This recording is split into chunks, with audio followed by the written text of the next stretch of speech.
Hey there! Welcome to Retro Reloaded. I'm your host Lance, and each week I tackle a retro game shaped by your picks. If you want a chance to choose next week's game or unlock exclusive bonus episodes and polls, join me on Patreon at patreon.com/retroreloaded. There's even a free tier to dip your toes in. Big thanks for all of your love and support. It means the world to me. Now let's hit the start button and reload those retro vibes.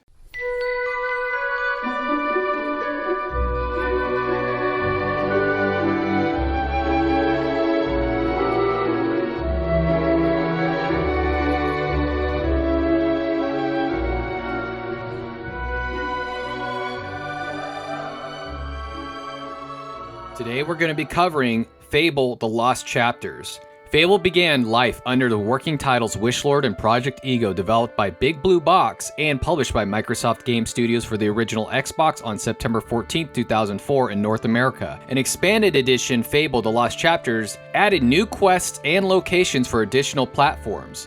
A later remaster, Fable Anniversary, refreshed the experience on Xbox 360, and the original emphasis on player's choice went on to inspire Fable 2, Fable 3, and several spin-offs. As far as the plot goes, I'll try to say it without including any spoilers for those who haven't played the game, even though the game's 21 years old. After surviving a tragic attack on his home, a young orphan is taken under the wing of a legendary hero and trained to follow in his footsteps. As he grows in skill and reputation, he returns to his homeland to face old wounds, uncover hidden truths, and make choices that will shape his destiny and the fate of the realm.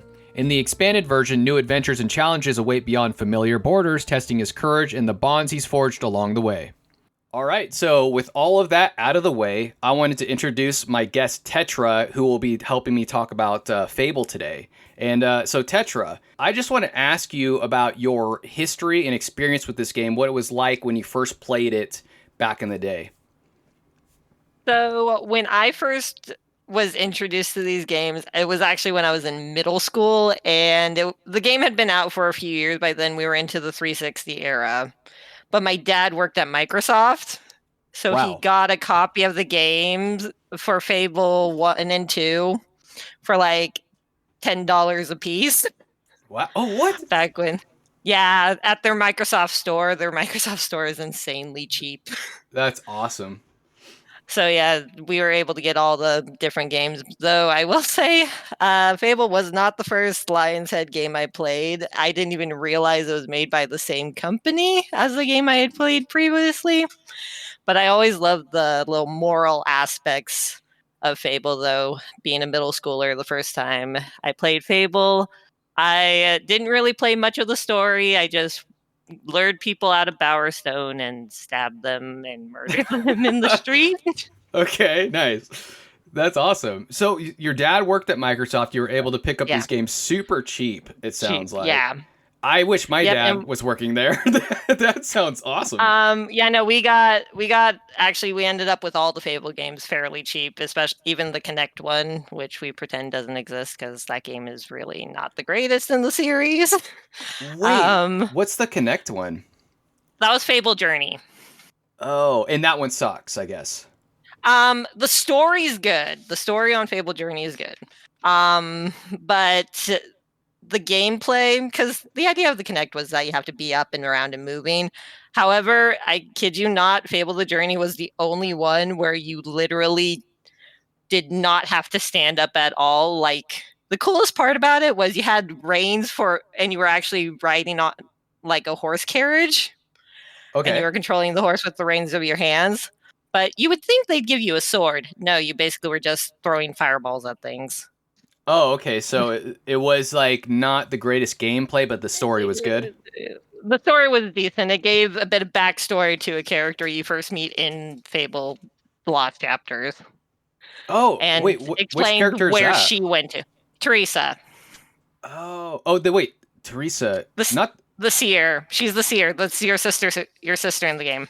Yeah, okay. It's the seer. And you do meet her in the original Fable too, right? Yes. Okay. Because she is your character. The hero of Oakvale is his official title. Sister. Okay, so I think I remember meeting her in the original Fable, because this is what happened. I ended up coming back and I played the Lost Chapter. And version. Yeah, the Lost Chapter version. And the reason I did that instead of playing like the original is because it's pretty much, from my understanding, the original just with some added content. Is that right? Yes, and what's interesting is a lot of what they put. The reason why they were able to release the Lost Chapters kind of quickly after the original, because it originally the Lost Chapters was the PC port for the game. They had it so a lot of the ideas for the Lost Chapters were what they wanted for the original. Okay. So yeah, it was their opportunity to add that stuff they originally didn't have then. Yes. And Okay. let me just say, watching you play through some of the stuff, I'm like, hey, do you want to see a scene? No, all the way over here. And that was kind of funny.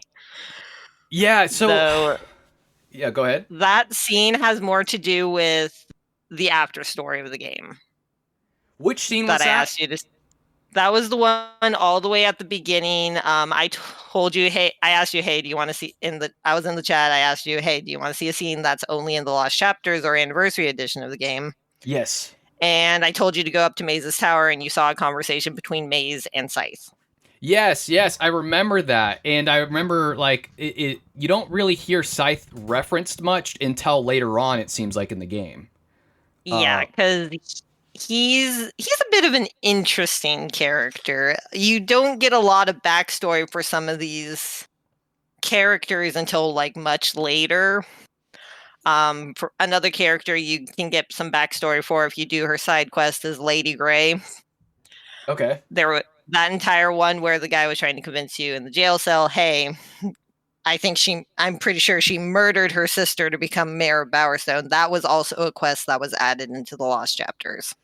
I really honestly wanted to do that. That quest seems so interesting to me. It is a very interesting quest, and it's definitely worth the time to do Okay. it. So I probably should go back and at least do that quest. And I'm close to the end of the game from my understanding to defeat the dragon. Yes, you are. So Yes, who is, I mean, Jack of Blades. What's interesting is Fable technically has two endings, and only one of the official endings is canon.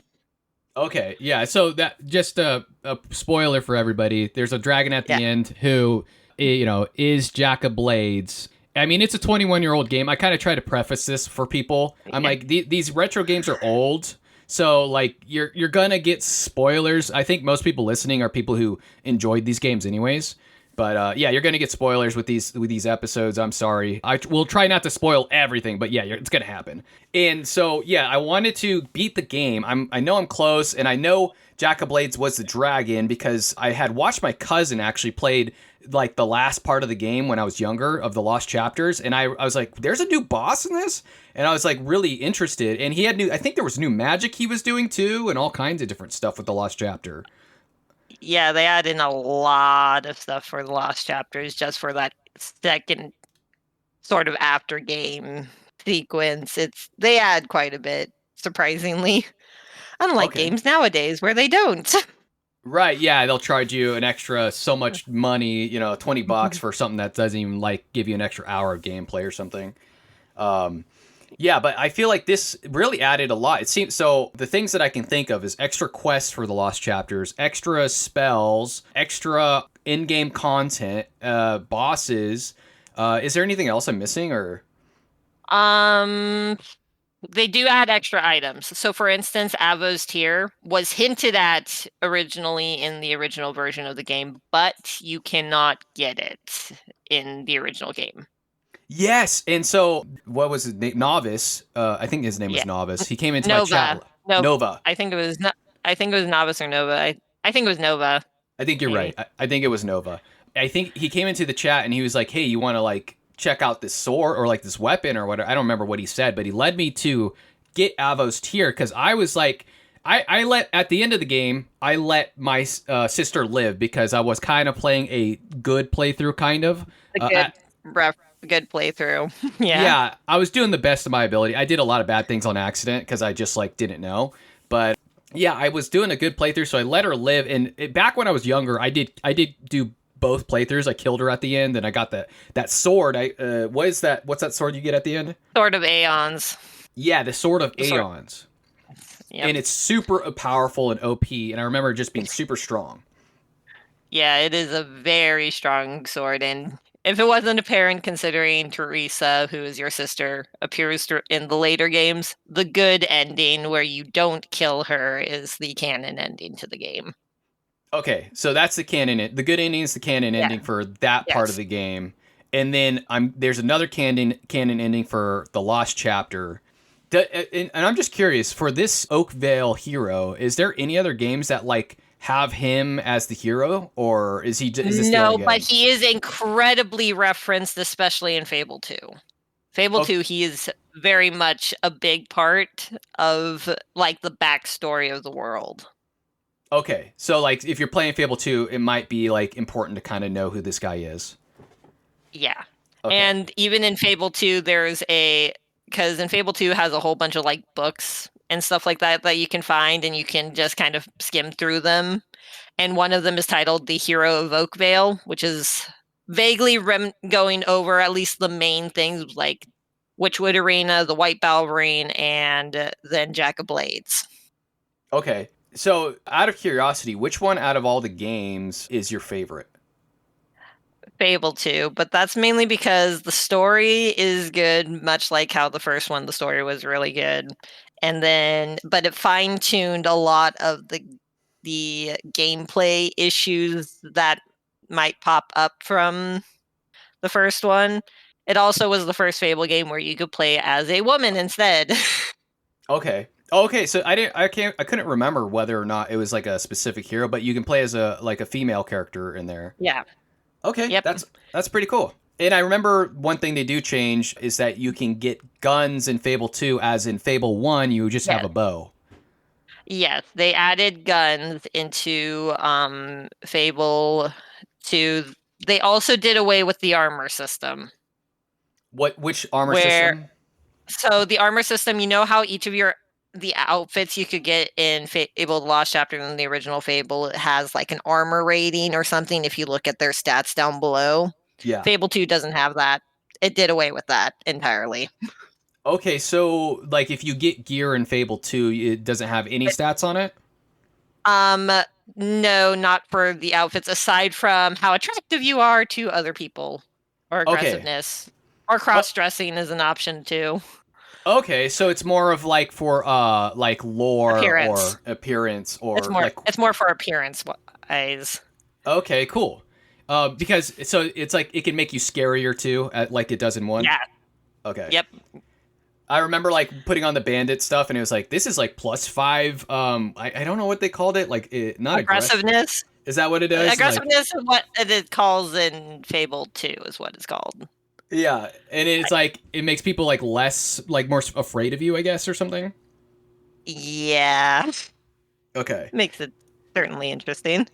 Yeah, and this is the thing I love about these games because those aspects of Fable actually play like an important role in the game. It seems to me, and correct me if I'm wrong, but you open certain doors or certain quest lines based on maybe how scary you are or like how attractive you are or like this and that. Is that right? I don't think it's the scary or attractive. It's definitely the good or evil ones in the game series. Like if you're going more down the good route, then you're more easily able to get like the good aligned quests because there are some, particularly in the later games, where it's like you have to do the good route in order to get a certain quest Okay. later on, sort of thing. Do you prefer like a good playthrough versus a bad one? So when I was younger, I definitely went more evil. Yeah. Okay. My character usually was spouting the devil horns because Right. that's the other thing I love is how your morality actually affects your appearance.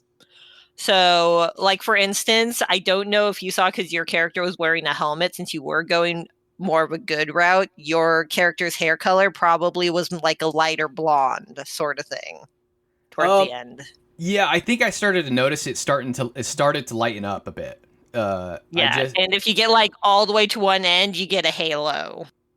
yes, I do remember the halo. Like so you get like a halo if you're good and then like you said, you get the The devil horns like the horn. devil horns if you're bad. And you're just so Yeah. so I do remember this. You're just ugly as sin if you're the devil, like you go the devil way, right? Yeah. And you definitely scare people just by walking around. Yeah.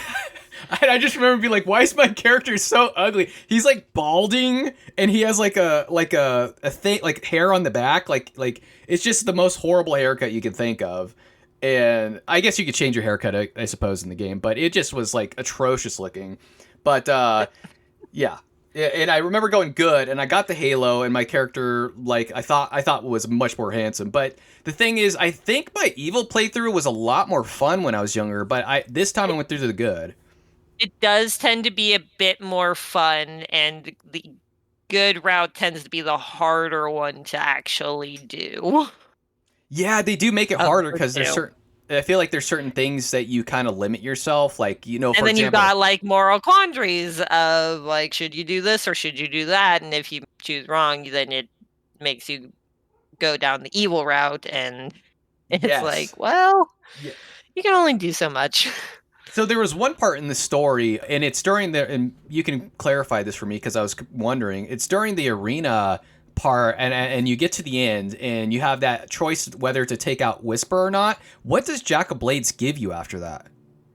I think he just gives you a lot of money if you actually kill her. Like Okay, he so doubles how much you would have gotten. whoa, so that would have been a lot. Yeah. Yeah, I think at the end of it, it's a, like 30,000 or something. So maybe. Yes, it was close to that. And if I remember correctly, he basically does in fact just double the amount of money. Okay, so I was wondering because I was like, is this the part where I get the sword? And then I had to think to myself, I was like, I don't think so. I think that's at the end, and that was like clarified when after I beat the original storyline because I didn't beat the Lost Chapters, I beat the original. If I didn't say that before, but yeah, I wanted to see all the outcomes of both the bad and good. Obviously, the only problem with the format where I play for a week. I only get so much time to really like experience a game, especially something that's as big as Fable is. It's kind of a big game. Yeah. Because You you know? literally went straight for all the main quests and whatnot, and then there's all these little side stories that get kind of missed when you end up just focusing on the one quest. Yeah, and what I kind of wanted to do is like I was hoping for is like okay, I can smash through this main quest line and then I can like do some of these side quests, but the main quest is actually kind of long. It's not super short. It Uh it is incredibly long. Yeah. And so, you're playing an RPG, and RPGs tend to take time, whether it's turn based or JRPG or whatever, like an action RPG like this one is. And so I was hoping to get through that, do all the side quests. But yeah, it was a lot of fun. I had a pretty good time overall with this game. Obviously, I'll do the rating at the end and I'll tell you kind of like my rating system. But there were some things that I would consider good and bad things of the game, and I will kind of like start to go over some of those. So one of the good things I thought was really cool was that the game actually had a lot of cool spells. Like there's a spell that you can like dash through people. There's this force push spell. There's like all, and I didn't even get to try 90% of them. I only got to try a few of them. Yeah, I personally, one of my favorites tends to be I think it's Divine Wrath. That one is really cool, and it does. If I remember correctly, they have it so that the Infernal one does more if you're evil, and the Divine one does more if you're good, Okay, damage wise. okay, and what does that do exactly? I think it's an area effect where basically like anything in the area gets a bunch of damage. I'm trying to remember exactly what it was, but Is it like a hammer? Because Divine for I think of like World of Warcraft, Divine Wrath. I don't know if you ever played that game, but like hammers flying around. So here I actually just pulled up the description of what Divine Fury is because I'm like I forgot what the official thing is. So it's a powerful spell that channels the fury of the guards, the gods pulling large pillars of energy from the sky and striking all within the radius. And its base damage is 200. Oh wow! So you could do a ton of AOE damage with that thing. Yeah. Wow. And Infernal Wrath is the opposite. Okay. where Wow. it's it basically does a lot of damage too, but I think it's basically like the evil counterpart description wise. And I'm assuming the spells change like how they look based on whether you're good or evil. Uh, oh yeah. Well, one is let's see. Yeah, no. They it does change the slight appearance. Like as mentioned, there's Infernal Wrath and then there's Divine Fury. Those two are basically like good or evil counterparts, sort of things. Okay. Um, Infernal Wrath creates a dark red circle around you, and then portals to the underworld kind of just appear around everyone in your Whoa. radius. Well, that's so cool. Like they took so much time into this game. They put so much time into this game. And you can just Yeah. see it through the spells and the quest lines. I mean, it's just this game was uh They also did a lot with the NPC side characters. Like Briar Rose does get a little bit more description to her from the Lost Chapters. If you visit and see Whisper after you spared her at the arena, if you go to Oakvale, she's sitting by the tavern. If you talk to her, you'll get a little bit more backstory about her and Thunder. And okay. then Scythe. Scythe is a very, very interesting character when it comes to the lore of this game. He seems super interesting and I'm kind of bummed out I didn't get more into his backstory before the So there podcast. so how much do you know about like the overarching story of who Jack of Blades is? I actually don't know that much. I feel like the original game doesn't explain a lot about him. Okay, so there was a point in the overarching story where you're explained that Jack of Blades was part of what's called the Court, Okay. super powerful beings that sort of controlled before Albion was even Albion, before the Old Kingdom, before all of that. And this is where the Sword of Aeons comes into play because a man by the name of William Black, who is, if you actually had, it, this is another thing where it's like if you're trying to rush through the game, you'll miss. So the book Teresa gives you talking about the bloodline, like your family bloodlines. If you look through that, it mentions William Black, whose soul gets tied to the Sword of Aeons in order to be able to defeat the court. Oh, And okay. he becomes the first king.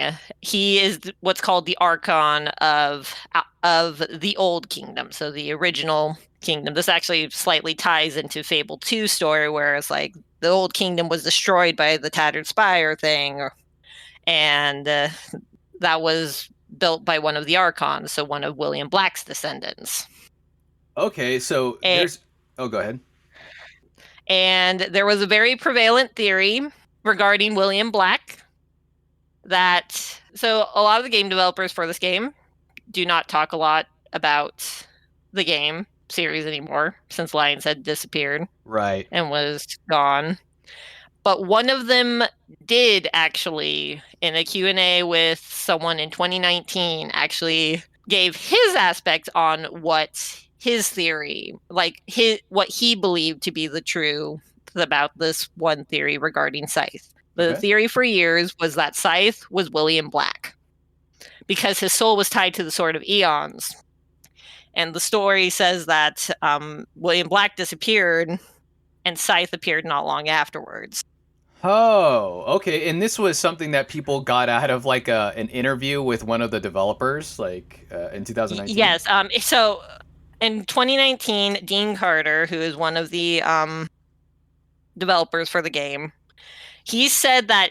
So he said that to him, yes, Scythe is William Black. He said that in that interview, even though this theory had been prevalent for years because there had been hints that if you go through the story, there's hints that Scythe might be like, for instance, when William disappeared, he was wearing like blue cloak or something with golden armor, and when Scythe appears, he's got a blue kind of like a tarnished blue cape and tarnished gold armor sort of thing and stuff like that. Okay. So there might have not been like a mutual like agreement maybe among all the developers, but it seems like they were It's kind of leaning towards that direction. yeah. Okay. And just out of curiosity, what happened to Lionhead? I know they disbanded, but like, why I did? do not remember what happened, and I was so sad when I heard that they were gone. I was Yeah, so sad that I love that studio.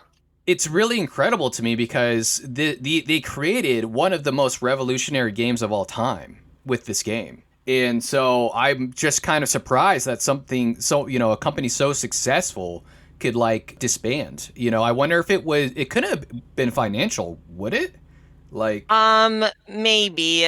And here's the thing is that Fable wasn't even their first attempt with the morality system. black and white, right? Um, Black and White, yeah, that was the first Lion's Head game I played was Black and White, and so they then expanded on the idea of that morality system, which is what the Fable series, became famous for. Wow. Okay. And they expand on that morality system a little bit more. Instead of just being good and evil, they add like purity and corruption in later games. Okay, and that was one of the really good aspects of this game, was the good and evil thing. That was like a huge thing for at least the console player. I think Black and White actually did come out on console eventually, but I think originally it might have been a PC game. Am I right? Or It was a PC game. okay, so yeah, I remember people playing it on the PC and people were talking to me about it, like Black and White, and I had no idea what it was. I think I was like kind of like turned off by the name of the title. I was like, why do I just want to play something that's called, that sounds so boring to me. Black and white? Like, what does that even mean? But, I was just a kid, so I didn't really, I didn't think about that stuff very much. And then the Fable gets announced, and I was so excited for that. And when that was my first experience. No, actually, I don't know if that was my first experience. What came out first? Was it Fable or Jade Empire? I do not know. I don't know either. So Jade Empire had the morality system as well, and it's very similar, where it's like you go good or bad. And honestly, Jade Empire is a lot like Fable in a lot of ways. If you've ever played it, I don't know if you have, but it's really good. It's really fun. Yeah, so that was a part of the one of the good aspects that I had down for this game. One of the bad things that I did notice though was the graphics didn't quite hold up to what I remember them being, and maybe that's because you would have hated Anniversary then. Oh yeah, someone in my chat said it was worse. Oh yeah, no, Anniversary is worse with the graphics, which is why I prefer the older ones. Because they kind of try to smooth everything out. And it makes it so that like people's eyes seem almost hollow, and it's kind of not great. Also, to answer your question, Fable came first. Fable came first, so Jade Empire was like, was it the same studios by chance or no? No, Jade Empire I think came out the next year. Okay, so Fable was made by Microsoft. All right, so yeah, so Jade Empire basically was heavily influenced by this game then. And basically, so the graphics for me when I first loaded up the game, they were a little bit worse than I remember, because I think what I pictured was Fable 3, because that's the last Fable game that I played before I revisited this game. And that was about, I don't know, 12 years ago or more, probably 14 years ago actually, that I played Fable 3 or whenever it came out. And I that's what I pictured in my head. I was like, oh, these are the graphics for Fable. And then I loaded it up. I was like, oh, these are the graphics for Fable. And I was playing on an emulator, as we unfortunately saw, because it crashed so much. That thing crashed. And then you ended up in the world of darkness. Oh, yeah. And then later on, I had a spell that would bug me out. And I was like in the darkness world, and I'd have to use another spell to get back into the light world. It was just man, that was hard, because I had to replay so many of those quest lines like kind of over again. And so that was kind of rough. I think I actually would have beaten the game if that didn't happen to me every time. Oh, probably. And yeah, but I did try to upscale it, and the upscaling actually did make it look nicer, but I think it actually made the emulator crash more, so I downscale it back to the normal ×1. So I think the graphics upheld a little bit, but not a lot of it. Like they weren't like, for example, like as a contrast, like the Wind Waker, where like those graphics still uphold today, if you know what I'm talking about. Like those I do indeed know what you're talking about. The Zelda series is my life. I love the Zelda series too, and I went back and played that back in 2023 for the first time ever. It was actually my first playthrough through the Wind Waker, and the graphics were actually beautiful. It was a beautiful game still. Oh yeah, no. And what's really funny is that people at the time weren't very thrilled about those graphics. And I was one of them. I was a kid. Whereas for Fable, people were super excited for the graphics. And then you see which one holds up. Nowadays, it's Wind Waker as opposed to the original Fable game. Right, and it's so ironic, because it like just reverses. I was one of those naysayers back in the day with Wind Waker. I was like, because I was used to Majora's Mask and Ocarina of Time. Ocarina of Time. And I was like, this is Zelda to me, this is what Zelda is. And when they came out with that, I was like, what is this? Like, I was like, this is a kid's, it's funny that I said this. I was like, this is a kid's game because even though I was like 12 years old, or whatever it was, I was like, oh, I don't want to play this like kids game or whatever. And then I went back. I was like, oh no, it's a Zelda game. It just looks different. It was really fun actually. But yeah, so the graphics didn't hold up super well. But one of my good points is that the NPC interaction in this game actually upheld. Like the humor in this game was actually really good. Yeah, no, the humor in the Fable series holds up today still. And compared to like older games that the dialogue's also not really as wooden. Like, for instance, you played through Silent Hill. The dialogue kind of sometimes seemed off at times. Yeah. Whereas for Fable, everything still holds up really well, even though you really want to strangle the guild master for yelling at you in your head again. Yeah, he's nonstop. Your mana is low here. It's like, or your willpower. It's like, Your health is low. I know, man. Like, you don't. So I don't know if you noticed, but I believe it's Fable 2 or 3 has a loading screen that references that because they knew how much people hated it, where it's like the guildmaster was found dead with the words "your health is low" carved into his forehead. Oh, so they were aware of it. Yeah, they became aware of how much people annoyed it, so that's why I'm really glad they basically did away with that idea of having someone yell at you. I feel like the developers were actually really self-aware when developing these games. Like, they kind of knew what they were building and doing. And so that's kind of cool. I like when developers do that. They're like, yeah, we know it's annoying, so we're going to add a funny thing in the next game. And this game actually made me laugh. I didn't think there was going to be I didn't think it was going to I don't know, uphold with the dialogue like you were saying. Kind of like Silent Hill. It was just Silent Hill's old voice. And I think that's kind of the charm to Silent Hill now, that the voice acting's bad. But that it is bad. The voice acting's bad. The dialogue's bad. But you come to this game and the voice acting's not that bad. And it's funny and it's humorous. And this game came out, I believe, 5 years after Silent Hill. Silent Hill was 99. Fable was 2004. Yeah, it's a huge upgrade as far as voice acting goes. And one of the parts I wanted to mention specifically was the hit store. I thought that was funny. So they make you spell out, the door's like, you gotta guess my name, and you have 4 letters to choose from, and you know this part. And it's like S. Yep. There's a letter S, there's a letter H, and then there's a letter I and the letter T. So naturally, you're gonna be like, oh, okay, I know what his name is. Especially if you're a kid playing this game, which makes it even funnier because that's actually I'm pretty sure what summoned the Balverines to you. Okay. Because you suddenly got attacked, was you typing in that? That's so funny. And they actually say it in the game. They spell it out because they knew what they were doing. And oh yeah, they knew exactly what they were doing. And then but you try it out and you're like, oh, that's not his name, and his name is Hits. And you're like, okay, gahaha, very funny. You tricked me into summoning Balverines and spelling out SHIT. So it was really funny. And then I like for some reason that guy in the beginning, he was like, oh, I got a present for you. Here's have a good present for your foot. And that guy's voice, for some reason, I was like, why is this so funny to me? I don't know why, but I did enjoy the humor. There's other NPC reactions, like you can court people in this game, and you can get married, which I didn't unfortunately get to do through this playthrough. I only got to experience 20% of the game within a week, I feel like. Yeah. You got through the main story. Yeah. But that's still even so small.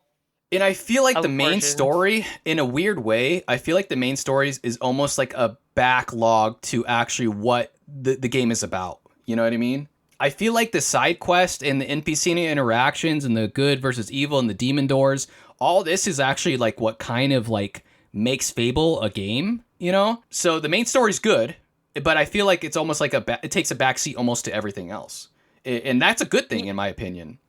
And here's the thing. I typically will play games for the story. Like, if you give me a really good story in the game, I will happily play it, even if the actual gameplay is horrible. Like Fable the Journey, I played it because the story's actually decent and it gives you more backstory to some of the characters. But in Fable, the way it had it was that if you actually went and did some of these side quests, you'd get more lore into the bigger picture of the entire game. Okay, so you were like incentivized to go do that, basically. Yep. Like for instance, the Lady Grey side quests. Oh man, I know I'm still upset that I have to go back and do that one where the guy he's like, she's crazy. You gotta go, like, you gotta figure out, prove it that she's What evil or happened? whatever. Yeah.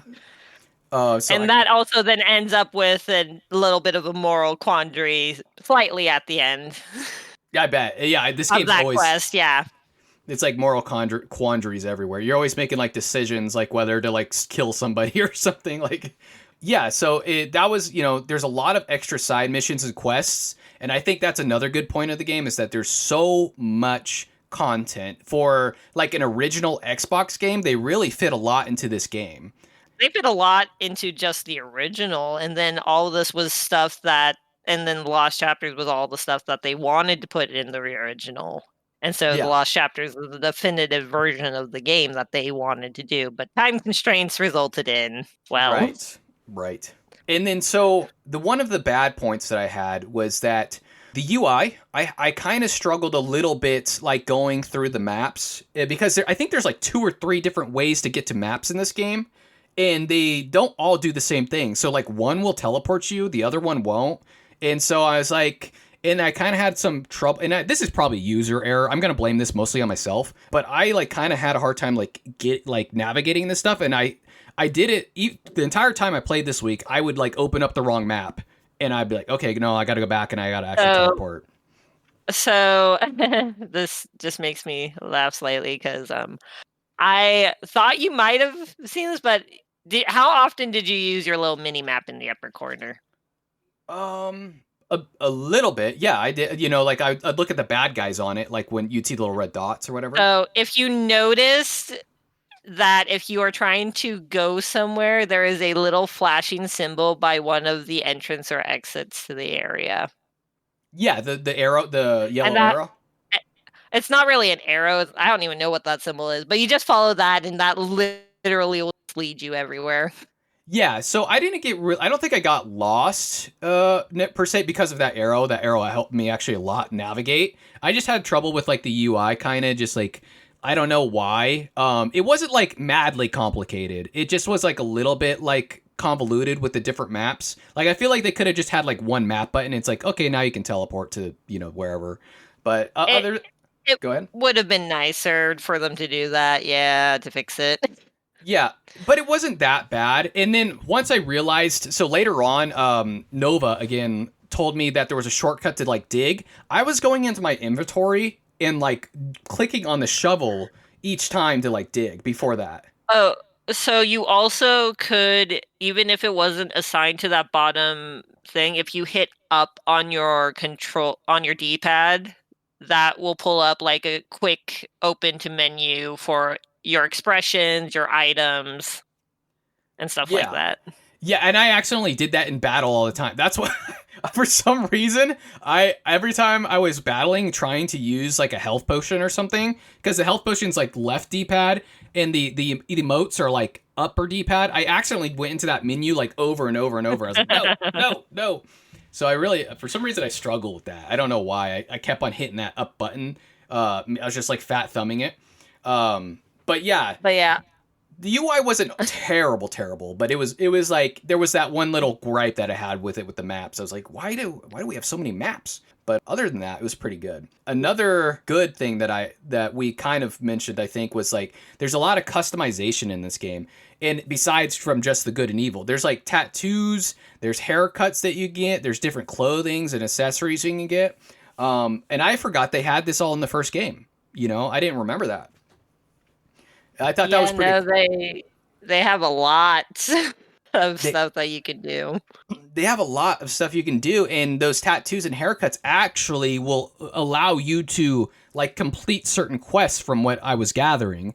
Like there was a side quest line where the guy's like, "Oh, I have a daughter, and Oh, that one. yeah, and she likes guys, and oh, you look like a great guy, but she only likes guys with like this specific haircut. So you get a haircut card, Okay. you know, to go get the haircut. But I didn't Do do you it. Go ahead. do you mind if I spoil that Yeah, no, go ahead. side quest? Yeah. The reason why I'm laughing is because he will have you do that. He'll have you wear get a specific tattoo, a specific mustache, basically make you look incredibly ridiculous. And he does it all for a laugh. What? Oh, that bastard. Oh, I bet if you're evil, you just kill him afterwards. You're like, "Oh, you son of a." But some of the other side quests you missed was there also was the Fist Fighters gang, Oh, what's that where about? if you're more of a melee fighter, you might notice in certain maps, like in the old quarry of Bowerstone, there's like that ring on the ground by some barns. If you go there at night, you can participate in the Fist Fighters game, Oh, that's where super it's cool. basically a punch fest. And you just punch each other, and like you get something at the end. Well, you go through like 5 rounds and you get money if you succeed, and then you can go on to the next one. You have to do them in a specific order, and it ends with the not hold glade one, Oh, okay, that's pretty cool. I didn't know where that. you go against like the chieftain of the not hold glade at the end of the Fist Fighters one in a all out punching fest. It's basically Fight Club. Oh, nice. The first rule of Fight Club is don't talk about Fight Club. That That's literally the idea of it. Yeah, So I bet it's a play on the movie. I bet. I mean, probably. when did Fight Club come? I think it came out before that. Yeah, I think it was I like think so. early 2000s or something. So did you hundred? Just out of curiosity, did you 100% this game? I have not 100% this game, partially because silver keys are really hard to find. Dude, what was up? I didn't. So I didn't find my first silver key until I was almost Until done with the entire game. you you didn't find it until the after story. Literally, I was like, "Wait, this is my first silver key," and there was like you chest. found the chest. Oh You my found a chest, and goodness! then it's like, oh, yeah, they're much easier to find in the later ones. Why did they make it so hard? Because the chests are meant to hold fairly decent items Oh, or okay. money. Gotcha. Ironically, talking about Demon fairly doors decent. are also hard. Yeah, Demon Demon Doors. doors are also hard. Yeah. So Which one was the hardest Demon Door for you? I actually don't even remember all the demon doors because I know there's the one where it's like you can light up with the lantern, and that's the one at the guild. There's the hit store, which technically is a demon door, and then there's obviously the one where the fire hearts, and at the end of and the beginning of the after story, you have to go into the demon door by the guild.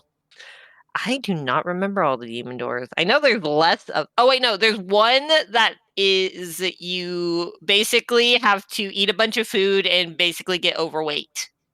Oh, you can get overweight in this game? Yes, and I believe that was one of the demon doors. Yeah. Wow. I see there's so much to this game. Like there's so much. That's so cool. I remember I think I remember this, but there demon doors where like you have to be super evil or super good in order to get in there? Yes.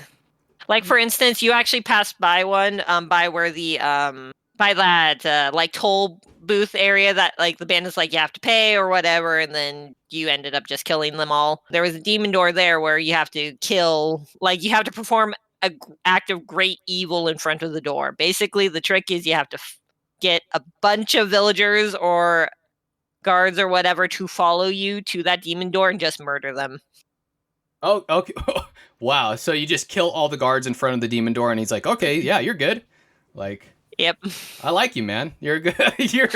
you're a psychopath killer. That's good. There is one that is the easiest one, and it's the one like inside Darkwood. That one is actually probably the easiest.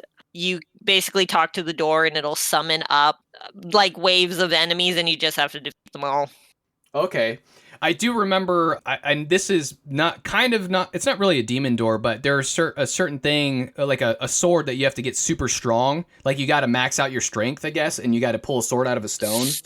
Oh, that sword. So if I remember correctly, the trick is you actually want to wait to do really anything in melee strengthening until your first attempt with that in order to be able to pull it. Wait, so you don't want to train up strength to get it? At least not initially. Basically save all your melee XP Oh, until you get up to that point. Try to pull the sword and then literally just go to town and try to max as much out as possible. yeah, okay. And I thought that was going to be the best sword in the game, and it wasn't. I was a little disappointed. I was like, this has got to be the best one. It's a good one, but it didn't seem to be the best. I think the Sword of Aeons back then was like better. But yeah, so there's the demon doors. There was the sword in the stone, which was cool. One of the bad things that another bad point is that, and this is stupid. This is like kind of a personal gripe, but there was no dual wielding in the game. Like I really wanted to dual I wield. Yeah, dual wielding you'd think would be probably fun, and it probably would be, but that I don't think they do that at all for the Fable games. They The don't. closest you get is in Fable 3, they let you combine spells. Yeah, and I had a friend of mine That in is the chat. closest. He was like, I was like, what about Fable 2? What about Fable 3? And it's like, no dual wielding, no dual wielding, but you can dual wield spells. I'm like, what? Wait, hold up. Like, you're going to dual wield spells first before you do the swords? Like, I don't know. Kind of random. I feel like it might have been a little easier to probably program spells to do that as opposed to potentially with the sword, because you have to do all the sword animations, whereas for the Yeah. most part with the spells it's a little easier because the charge up for spells is almost identical Yeah, you're in the right. later games I to each think other. So I think you're right. I think that's probably a shortcut they took to like kind of like, they're like dual wielding spells will be easy. It's the same animation. You just like dual wielding swords. There would be so many new animations, and you'd have to like kind of figure out the combat and stuff. So I think you're right. One of the things that I felt was like not good or bad. This was kind of like an in between for me. Was the combat. So I think the combat in the game, like the spells, seem really cool. The spells seem like off the wall cool. But then when it came to like the melee combat, it was like it seemed kind of repetitive. Like you just like kind of did the same thing over and over. How did you feel about it? the combat did seem a little button spammy. Um where you basically just kind of button mash the entire time. I The thing is, I usually would lean more into spells. I always thought the will aspect of everything was fun. So I actually tended to lean more towards spell slinging, which is not quite as button mashy as, say, shooting your bow or whacking something with a sword. Yeah. So I felt that, and I did mostly. I guess I did like a balanced build this time around. I did kind of like half melee, half bow, half some in a will.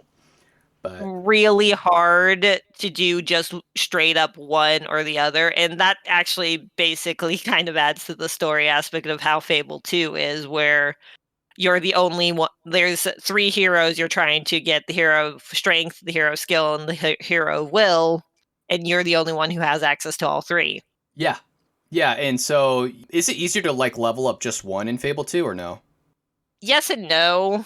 I actually was leaning in my current playthrough of Fable 2. I once again am mainly doing my spell stuff because I find it more fun. The blade spell is amazing.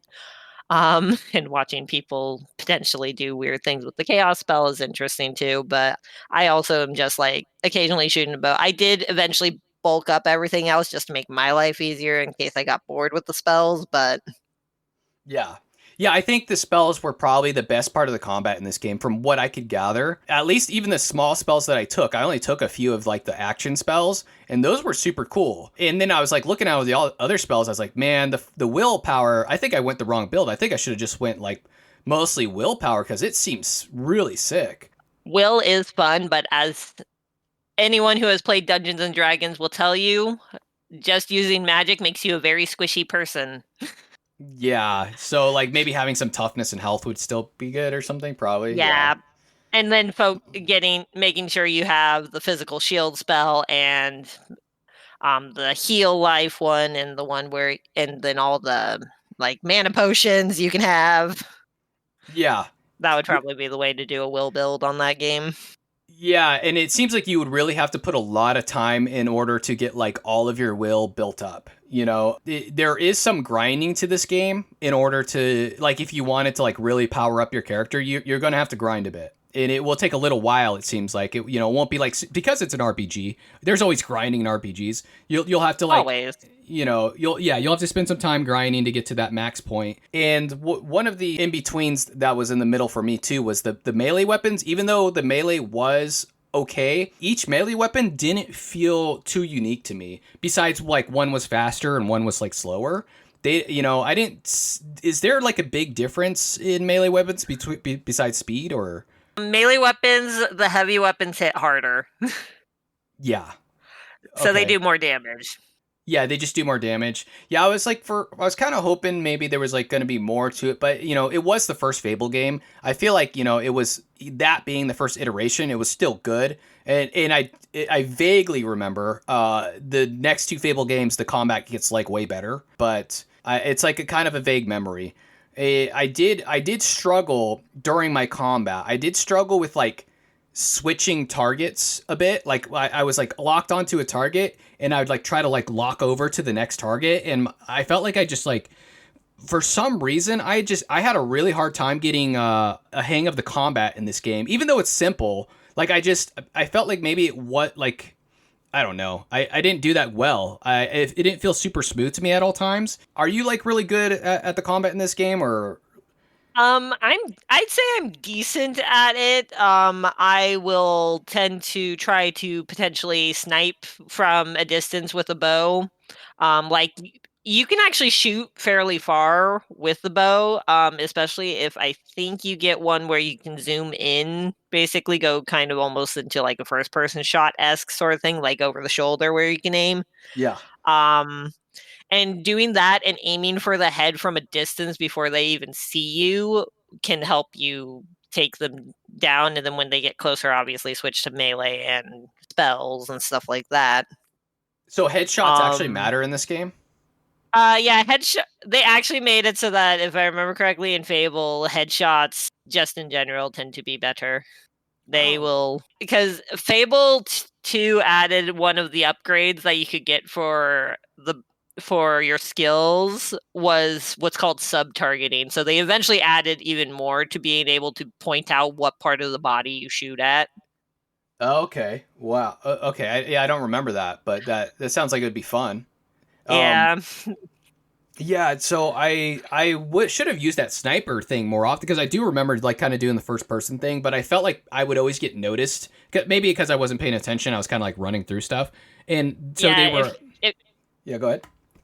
if you're just running through, you're gonna get seen. If they see you, they're gonna immediately start attacking you, and then you can't obviously snipe from a distance. Some Yeah. monsters you can't, for instance, Balverines, they immediately just drop in on you, so you can't Do you know murder if them that way. Do you know if Guile like lets you? Is it only when you're sneaking, or is it like when you're walking around, people don't see you as well either? I think it's only when you're sneaking, but there's not really a sneaking animation. It's when you're just walking really, really slowly. Okay, yeah, yeah. You're like kind of like I don't. Yeah, I thought it was sneaking, but yeah, you walk really slow and you're kind of hunched over, I guess, a little bit. But so this game was, and this isn't good, bad, or in between. This was just something I thought I'd point out. But this game was like a lot harder than I remember. Like at least initially. Was it hard for you? I mean, you've been playing it for a long time, so I'm guessing it's not really hard for you anymore. But I was It surprised. it can be, which is why when you entered Darkwood with those to do the escort the traders, I warned you in the time, like, be warned, it is really easy to fail this one because you have to pay attention to their health, you have to pay attention to your own, and then the trick to that quest is literally the follow and wait expression is your best friend. Oh, because okay. the game will yell at you to make sure you still have them with you if you had them wait behind. But what I typically ended up doing eventually for that specific quest was I'd have them wait by the door that we just came through, clear out the entire thing of enemies, and then go get them. Oh, so you just be like, hold on, and then you go kill everything, and then you go back. So they were not in danger. Yeah, and that worked out a little bit aside from, the one trader that turns into a Balverine. I'm curious, and by the way, that first ballerine is super hard. By the way, like I was not prepared for that. I didn't have weapons or like I wasn't leveled up properly or something. But he was smoking me that first time. He was just like, oh, I think I was doing a naked run. I think that's why. I think I boasted and I did a naked run, and he was smoking me. Oh man. I still laugh at you discovering boasts were a thing. Yeah, I didn't know. I didn't know the boasts were thing. You informed me that. Maybe I knew back then, but it's been a long time, so I didn't remember that. I was like, whoa, boast is like you can wager. And my first boast, I accidentally like took every boast because I was like, oh, I'm just gonna take every one. Why not? I didn't realize I was like wagering money the entire time. I was like, oh So you no. weren't wagering the money you already had, you were going to gain from the both. So from the quest in general. So if you notice, the quest gives you renown and it gives you gold most of the time. And you basically were wagering the gold. So if you failed, say you did the for the protect orchard farm, you did like don't let any of the guards die, and one of the guards accidentally died, you'd get less money as a reward for completing the quest. Oh, so you're wagering the potential money that you'll gain. Yes. Okay, so I thought I was wagering my own money. I was like, oh my gosh, what am I doing? And then I would fail like every boast because I was just bad at the game. I was like, this game is so much. For some reason, it was just harder than I remember. I must have been better at video games when I was a kid. I was wondering what you were doing when I watched you attacking the guard who was helping you. Oh yeah, so yeah. By the way, for anybody who's listening who didn't see the stream, basically I was on the first mission. I wagered to protect all the guards, and then I just start killing the guards because I didn't know who I was swinging at. I was like, everybody's a bad guy, so I'm just swinging wildly at everybody, and I end up killing the guards. Tetra's here is like, what is he doing? Like. Like you probably thought that a lot during like my stream. You're probably, what is this guy even doing? I mean, the moment where you punch the bully as opposed to what the game asks you to do is kind of funny. Oh yeah, and yeah, me and you shortly mentioned this. So there's a quest where you like in the very beginning of the game, you punch a bully and like you help save a kid, and there's another part where you encounter a bully again, and you're supposed to use an emote, I guess. And instead I just punched the bully again, and you were like, "What?" You got the same results. Yeah, But that's so funny. And that's funny to me because you have played this game so much, so there's so much like different variety in this game that you can actually do different, do stuff in different ways, you know? yeah, That no. So the way that's supposed to work is that the emote that it implies for you to do is the fart emote. Okay, and what, it scares the bully away by farting? No, he basically is like, "Ew, you're disgusting," just like that beggar, and he runs away. Okay, so you fart and you make him go away. All right. I mean, I didn't think that would ever work like in real life where you like fart and a bully's like, "Oh Yeah, no." probably not, but this is the humor of Fable. Yeah, and that's another thing is the humor of Fable. It's just funny. It's a good funny game. And I wanted to read off some like interesting facts about the game. I don't know if you know these or not, but you can chime in on them. So one of the facts is that several features were touted early, and most notably, having children of your own were ultimately removed before release, prompting a public apology by Peter Molyneux. Did you know that? I did not, but I do know that they did put that back into Fable 2. Yes, I think because I was like, I thought you could have kids in Fable, and then I like remembered Not I in was the original one. not in the OG. Okay, so they had to apologize for it, and they're like, okay, Fable 2, you can have your babies with the person or whatever. You can have multiple wives, can't you? Yes, you can, but you have to make sure you have houses, and I'd probably recommend you put them in different towns. It causes an issue. They like start to fight. You'd probably more easily get divorced and lose it, have issues that way. Your wives will divorce Yeah. you. Yeah, no, you can get divorced in the game if they What? hate you enough. Do you have to give them money? I think there technically is an upkeep that Okay. you do. I know Fable 2's that it's been a while since I played the first one.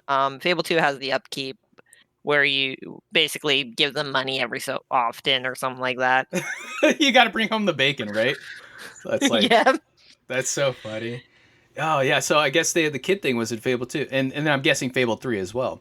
Fable 3. Fable 3 also added an orphanage. So you could actually adopt kids. So you Oh, can have way more kids in Fable 3. that's pretty cool. I like that. I think I vaguely remember that actually. Just see the progression. It's like you can only get married, and there's only these very specific houses you can buy. Fable 2 has you can get married and have like one kid with each person. And then you can buy every property. And then Fable 3 is like, here, you can just buy a house, hire a nanny, and have as many kids as you want. I think it was like yeah. 8 per house. For some reason, I remember Fable 3 being like a real estate simulator to me. For some reason. It becomes a real estate simulator at the end. Yeah, like towards the end of the game, you're just like, this is what I do need now. all the money. I'm just playing Monopoly. Yeah. And then another interesting fact was apparently Fable actually started life on Sega's Dreamcast. The development shifted to Xbox only after Dreamcast was like discontinued. You imagine that? You imagine this being like a Dreamcast game?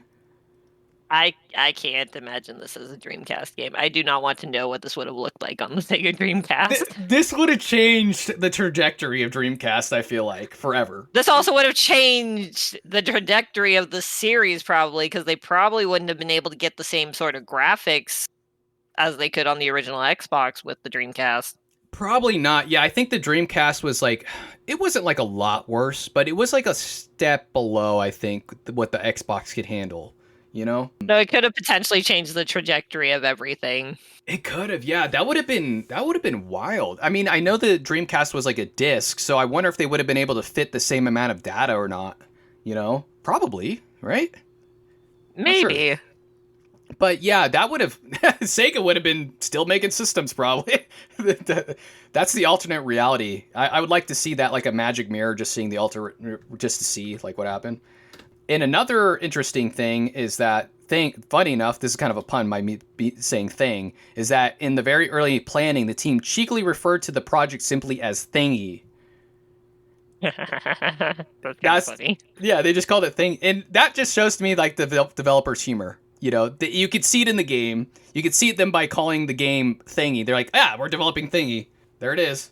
Thingy 1, 2, and 3. That would have been weird. That just makes me laugh because of the fact that me and my siblings had to learn how to speak Thingy because our mother would constantly just refer to everything as Thingy or Thingamajig. It sounds like if you're trying to find something. That's so fun. I had a dad who did that. He would say, "Get me the thing," and I'd be like, "What thing, Dad?"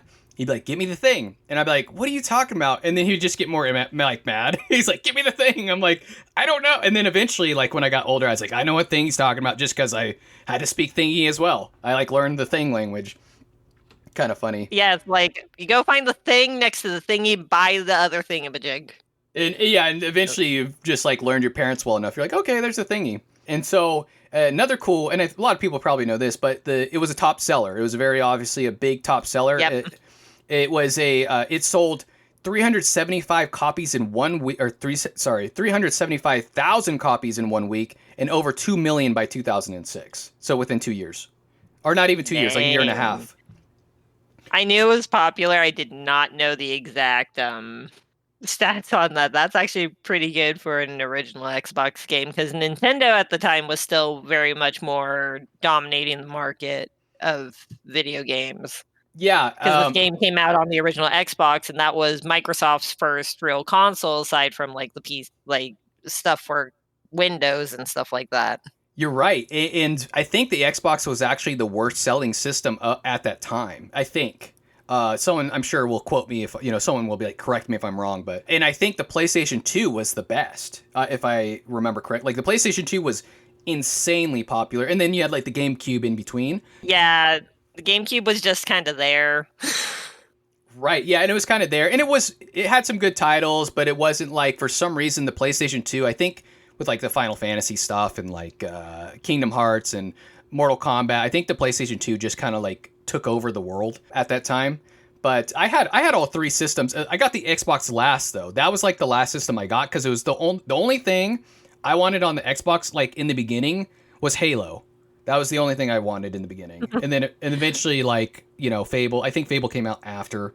And I was like, okay, like now I want an Xbox because there's Fable, Jade Empire, and a couple of good other stuff. But I wanted the PS2 the most. Yeah. I didn't own any Sony consoles. I have never owned a Sony console.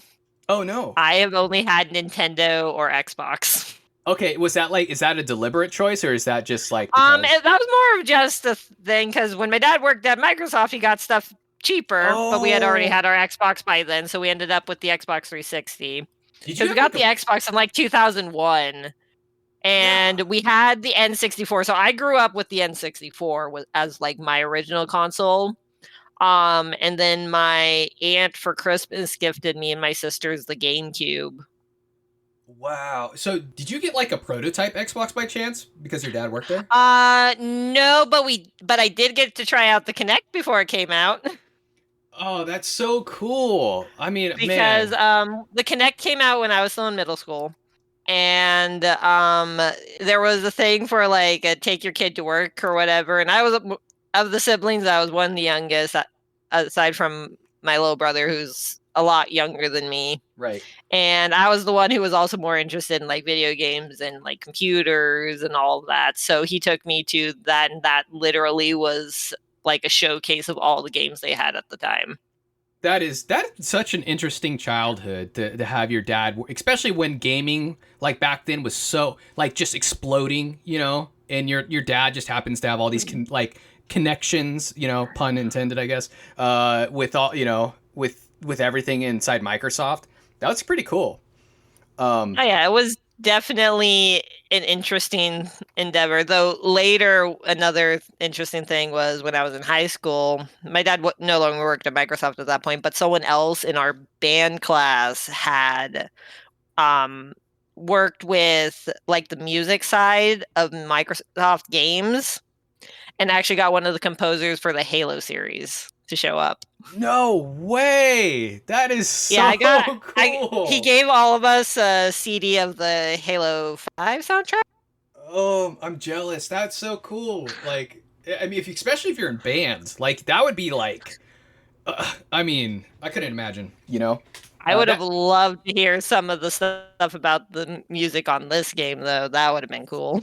Yeah, that would be like me here, like getting to meet like Nobuo Uematsu from Final Fantasy. My head would explode. It'd be amazing. So I'm gonna go into like the conclusion part of this game where I'm gonna ask, like, what are your final thoughts on the game? Like, if you have any final thoughts, what would you say to anybody listening? And what would you rate the game out of 10? So I personally still love this game. I will always still love this game. There are some things that they eventually improved on for the later series. Though I definitely recommend to anyone playing this game, definitely do not just do the main quest, go through the side quests. They explore so much about the history of Albion and the story that you miss if you just go through the main line. Yeah, I would agree.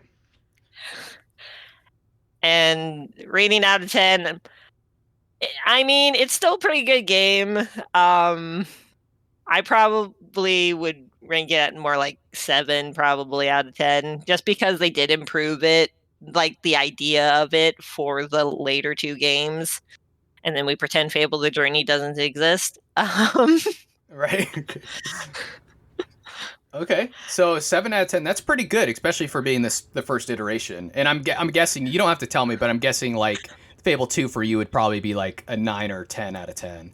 That one would be 10 for me. Yeah, partially because I also remember when I played Fable 2, I was like, God, I recognize this voice actor. Where do I recognize this voice actor from? And I'm a very big sci-fi and fantasy geek. So I've watched the TV show Firefly. Okay. One of the main NPCs in Fable 2 is voiced by the actor Ron Glass, who played one of the main characters, Shepherd Book on Firefly. Oh, so you got to, yeah, so you were like kind of like geeking out about that. You're like, I'm yeah, like, I know. I was like, yeah, this is awesome. that's awesome. Yeah, I do like hearing my favorite voice actors. So, like, I like the guy who plays like a Vegeta, and he plays like All Might in My Hero In My Academia. Hero. Yeah, I love that guy. I forget his Chris Sabat, Sabat, I think his name. He's awesome. So if I hear his voice, I'm like, I get a little giggly. I'm like, oh, I know who that is. You know, like, Oh, so it's always so much fun when you're like, I recognize this person. I always wondered what the people who voice acted for this game are doing now. yeah. Personally, I always thought that would be an interesting thing to hear about. You know, I would But assume they're probably doing voice acting still, just like in different places. Only because, like, I get like surprised when I look at voice actors and I look at their past. I'm like, I didn't know this guy was like back in this like show way back when. And it seems like they kind of do their careers like over a lifetime, but you just would never know, you know. But maybe, yeah, I'm not sure. Maybe they don't. Maybe they're just panhandling now. I don't. I have no idea. You know.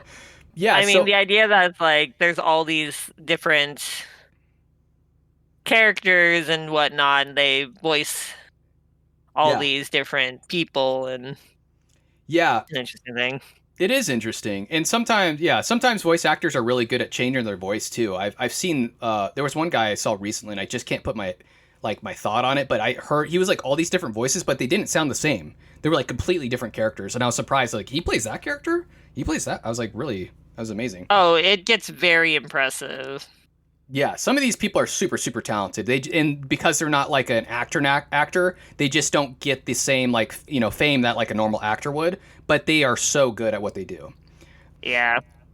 And so I wanted to review a couple of like Reddit comments. I was asking people like, does the game hold up? Like, what is your like? How do you feel about the original Fable and stuff? And you can feel free to comment after I read it and chime in if you want. I replay. So the J Oranges 01 said, I replay Fable TLC almost every year on PC.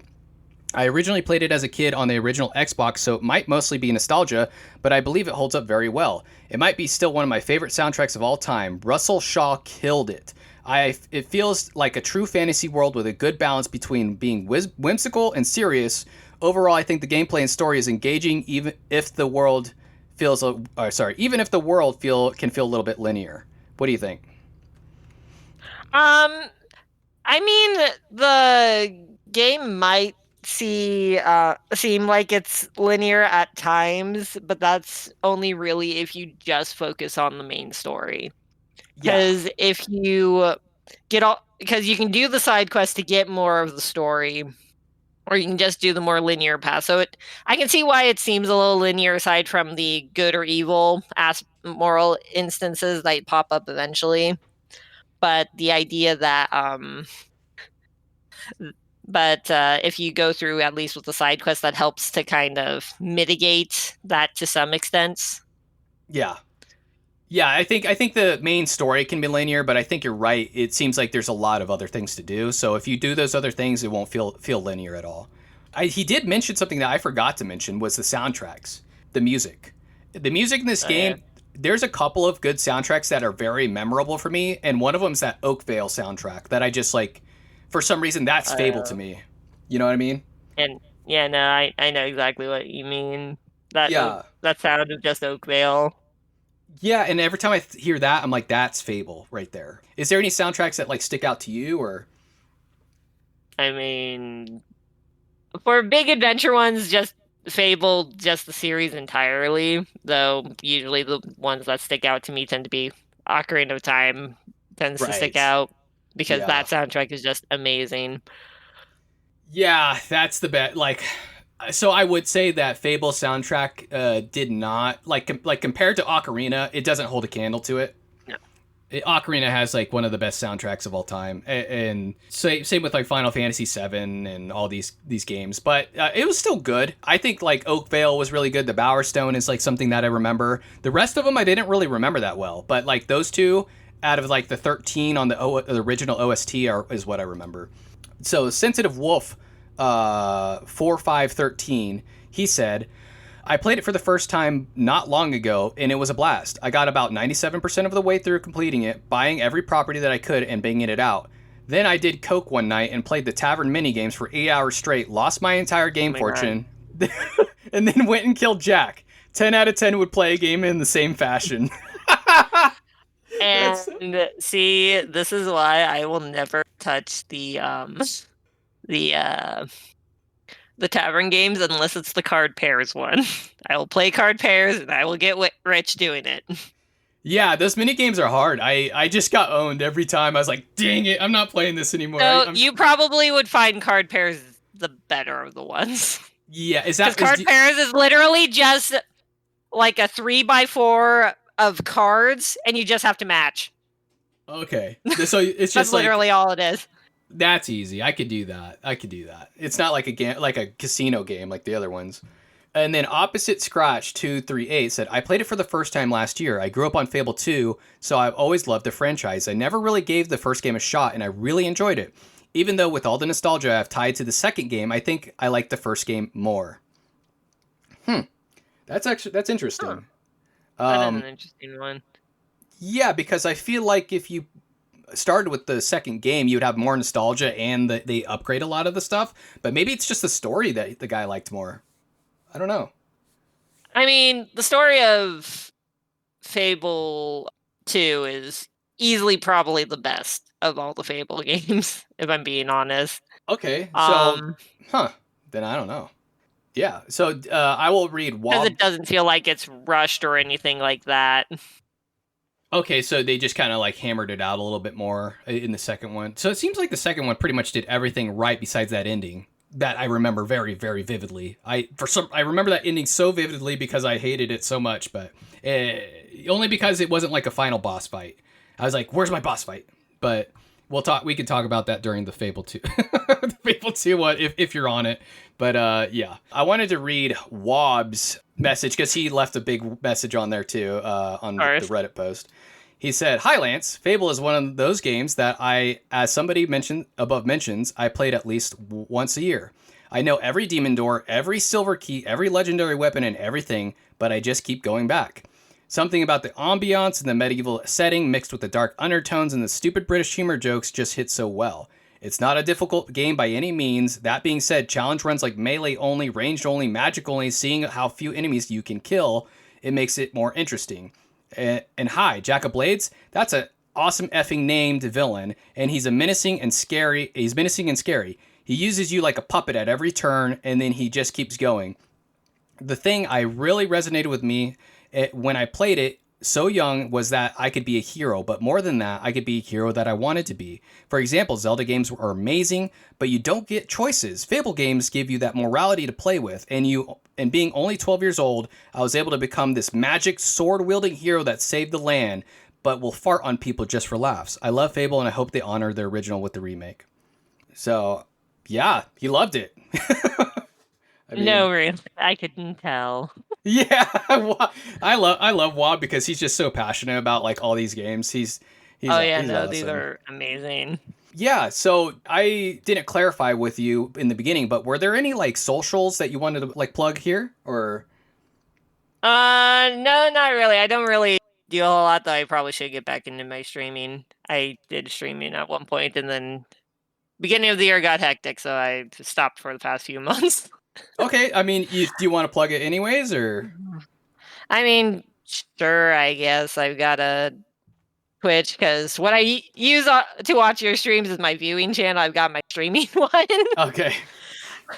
That I was playing through Resident Evil and then stopped. I'd have to go find what it is again. Okay. Yeah, no worries. But yeah, you don't have to plug it. I was just, if you wanted to. So the announcement for the game for next week is what I'm going to do that now. Do you know what game? Don't say it out loud, but do you know what game I'm doing next week? I saw what was listed in the Discord, so I Okay, probably so do. you probably do. So I'm just gonna let the audience kind of guess. After I'm gonna say this line for them, and they can try to guess the game. So it's a Nintendo 64 title developed in 1997, featuring 4 anamorphic light creatures. And I'll leave the audience to kind of like guess, a few seconds to guess what it might be. There's But literally a quote from that game that would make it so plainly obvious. yeah, I'll say that quote. Dual barrel roll. So everybody knows now. Yeah, it's going to be Star Fox 64. That's going to be the game for next week. So if you like Star Fox 64 or just retro gaming in general, you guys can listen in and tune in. I just want to say thank you, Tetra. You've been like an awesome guest. And you've been super helpful during the streams. Me and Tetra, by the way, I didn't mention it to you guys, but she helped me so much with Silent Hill that like I don't think I would have gotten past some of those riddles without you. Like honestly, I wouldn't. There's no way. That piano puzzle was a thing, and the only reason the one with the horoscopes was because if it had to do with the actual horoscopes, considering most people don't know the symbols, it probably would have said the name of them. Oh, true. Yeah, I guess they didn't assume people would like look it up, because back then. Because the internet wasn't a thing. Yeah, really. It was, but it wasn't. Like you were like privileged to have the internet, like kind of back then. So yeah, well, yeah. Thank you so much again. We'll have to do this again soon. Yep. Awesome. All right, cool. Well, folks, that's game over for this episode of Retro Reloaded. Thanks for joining me on this retro adventure. If you loved today's trip down memory lane, then consider helping me keep the nostalgia alive by supporting me on Patreon at patreon.com/retro reloaded. You'll get early episodes, bonus content, and a chance to pick the next game that we reload. Feel free to let me know your thoughts about the podcast, and until next time, keep those controllers charged.